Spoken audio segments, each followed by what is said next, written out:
Masuko ba ka tawagon og sir? Ay dili man, as long as kanang it doesn't affect my pagkanang sa kong pagkatao god kanang ingana. Unsay feeling kung tawagon kag sir? Wala lang. Okay na ba sa kabisa sa itawag? Masakitan ka tawagon og sir? Dili po. Sanad naman gud ko. Tawagon kag uncle. Magkatawa ra pud ko. Kanang tawagon kag bayot, unsay feeling nimo na? Kanang wala sa lugar, malain jud ko. Sa mata kanang din ako close. Bawa dili nimo close tawagon kag bayot, unsay feeling nimo? Para pila ko ra ma-offend ko kay ana ka barang kanang discrimination na mo kay siya. So unsay angay nga itawag? Magdepende ra po sila ha. Ma, Miss, Angel na ako lang yung pangalan. Kung wa sila kailan nimo?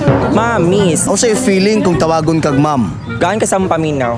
Kanang handa sila kanang i-open ang ilahang mind kanang about sa LGBT para ma-aware pod sila kung unsa ang amo ang mga na-feel pod, kung unsa jud mi nga pagkatao, kung unsa mo ang gender para pod sa tarantaran mga tao nga para pod makabalo sila sa mo ang mga kaagi sa kinabuhi.